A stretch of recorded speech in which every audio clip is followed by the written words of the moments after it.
Friends, Assalamu alaikum. How are you all? Hope that you will be in the best of your health. This is Dr. Manzoor Ahmed Sheikh. Welcome back to Learn and Grow.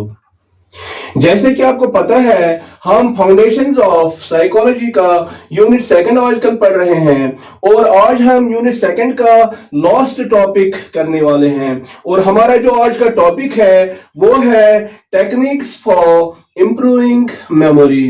जैसे कि मैंने आपको बताया आज का जो हमारा topic है वो है टेक्निक्स फॉर इम्प्रूविंग मेमोरी, यानी वो कौन से टेक्निक्स हैं जिनके थ्रू हम अपनी मेमोरी को बूस्ट कर सकते हैं। तो आज का टॉपिक बहुत ही इंटरेस्टिंग होने वाला है। तो I am triple sure if you will stick to the video till the end you will be able to appreciate and understand the topic in a crystal clear fashion. तो आज के topic में हम 9 ऐसे टेक्निक्स पढ़ने वाले हैं कि अगर हम इन टेक्निक्स का डे टू डे लाइफ में यूज करेंगे तो definitely they are going to boost and improve our memory.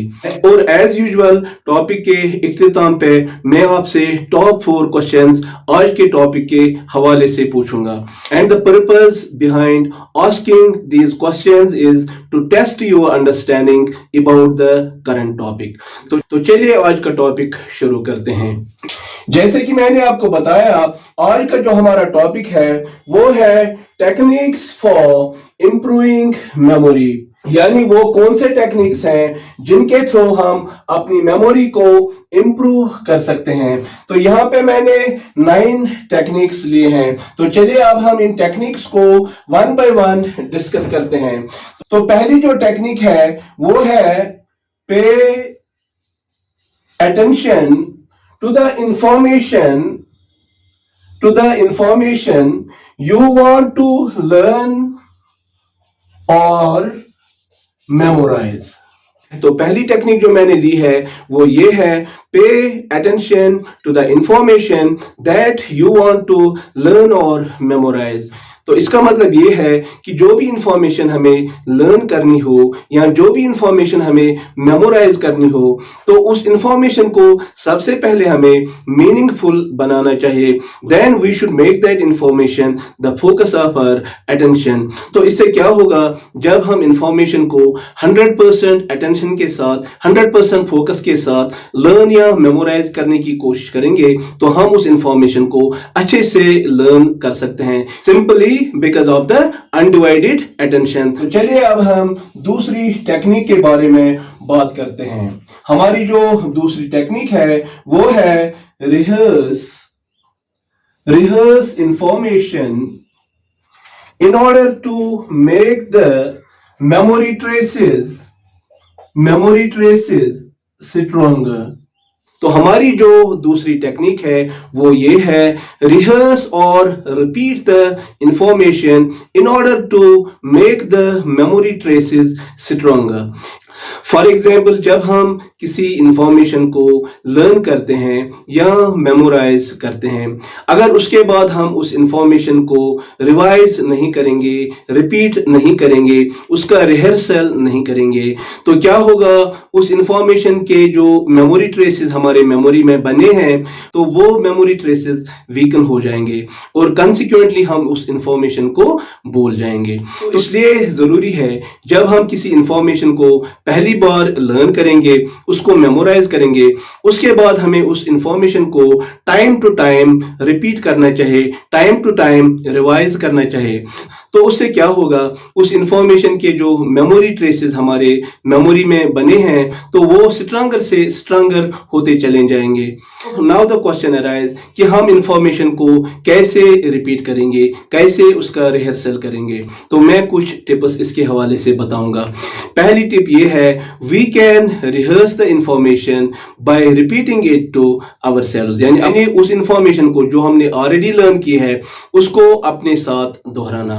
Rehearsal के हवाले से जो दूसरी टिप है वो ये है कि जब हम किसी इंफॉर्मेशन को लर्न करेंगे या मेमोराइज करेंगे तो we should put that information in black and white, यानी हमें उस इंफॉर्मेशन को राइट डाउन करना चाहिए। रिहर्सल के हवाले से जो तीसरी टिप है कि जिससे हम इंफॉर्मेशन को लंबी मुद्दत तक याद रख सकते हैं वो ये है कि जब भी हम किसी इंफॉर्मेशन को मेमोराइज करेंगे या लर्न करेंगे उसके बाद we should teach that information to our friends और अदर्स। तो अगर हम इन टिप्स का यूज करेंगे तो definitely we are going to boost our long term memory. तो इस टेक्निक से जो बात हमने समझी वो ये है, the more we will repeat और rehearse the information, the more we will be able to remember it. ठीक है ना। तो चलिए अब हम तीसरी टेक्निक पे आते हैं और इसको समझने की कोशिश करते हैं। और हमारी जो तीसरी टेक्निक है वो है gate enough sleep so as to consolidate your memory। यानी हमारी जो तीसरी टेक्निक है वो ये है, we should take enough sleep so as to consolidate our memory. यानी मेमोरी कंसोलिडेशन के लिए प्रॉपर स्लीप लेना बहुत ही जरूरी है। So we should take 6 to 8 hours sleep every single night. यानी रिसर्च से ये बात साबित हुई है, जब हम प्रॉपर स्लीप लेते हैं, जब हम साउंड स्लीप लेते हैं, तो स्लीप के दौरान हमारी मेमोरी जो है वो कंसोलिडेट होती है। तो चलिए अब हम मेमोरी की फोर्थ टेक्निक को डिस्कस करते हैं। हमारी जो फोर्थ टेक्निक है वो है exercise regularly to ensure your overall health, including the brain health। यानी हमारी जो फोर्थ टेक्निक है वो है exercise regularly to enhance your overall health including your brain health.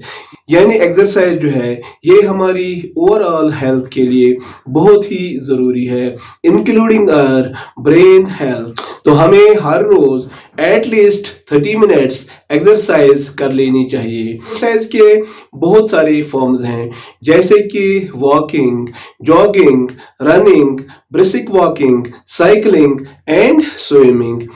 तो हम अपने एज के हिसाब से एक्सरसाइज की कोई भी फॉर्म अपने लिए चुन सकते हैं। जब हम एक्सरसाइज करते हैं, एक्सरसाइज के दौरान हमारे बॉडी में जो ब्लड का फ्लो है वो बढ़ जाता है, including the flow of our brain. तो एक्सरसाइज से जब ब्रेन का ब्लड फ्लो बढ़ जाता है तो उससे हमारे ब्रेन को न्यूट्रिएंट्स और ऑक्सीजन मिलता है, तो उससे हमारा ब्रेन हेल्दी रहता है और हमारे ब्रेन की जो ओवरऑल कॉग्निटिव फंक्शनिंग है वो एनहेंस होती है, including the functioning of our memory. Exercise के दौरान हमारे बॉडी में एक हार्मोन रिलीज होता है जिस हार्मोन का नाम एंडोर्फिन्स है। ये हार्मोन जो है ये हमारे मूड को एलिवेट करता है, बूस्ट करता है, तो इसीलिए इसको फील गुड हार्मोन कहा जाता है।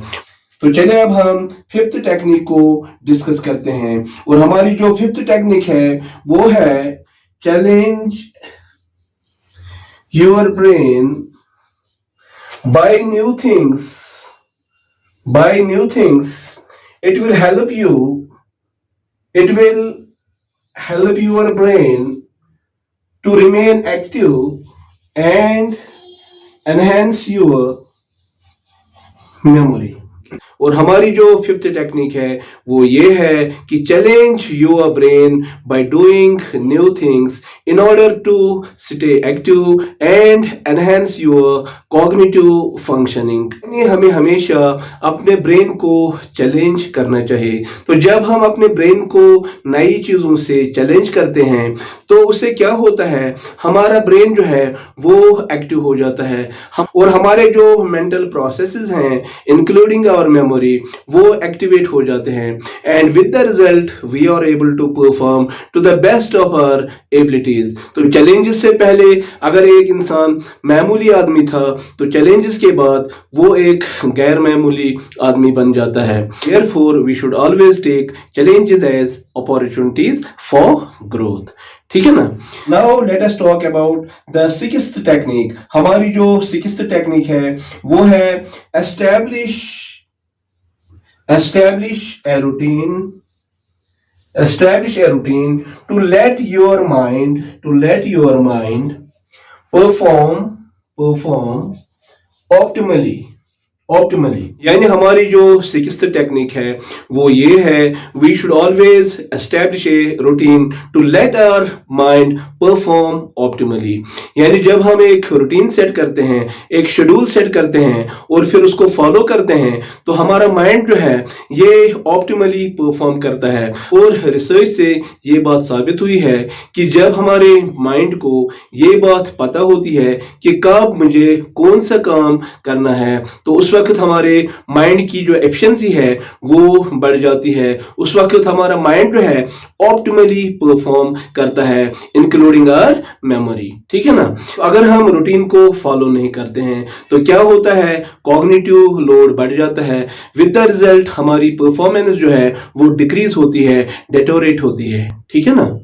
और हमारी जो सातवीं टेक्निक है वो है hydrate yourself to support optimal brain performance। यानी हमारी जो सातवीं टेक्निक है वो ये है, hydrate yourself to support your optimal brain performance. यानी इसका मतलब ये है कि हमें ज्यादा से ज्यादा वाटर कंज्यूम करना चाहिए। तो एक दिन में हमें at least 2 litres of water consume करना चाहिए। तो वाटर जो है it is like fuel to our brain. तो वाटर से हमारा ब्रेन ऑप्टिमली परफॉर्म करता है। तो चलिए अब हम 8th टेक्निक को डिस्कस करते हैं। हमारी जो 8th टेक्निक है वो है ईट a healthy diet to improve your overall cognitive functioning। यानी हमारी जो 8th टेक्निक है वो ये है, eat a healthy diet in order to optimise your cognitive functioning. यानी हमें हमेशा बैलेंस्ड डाइट लेना चाहिए।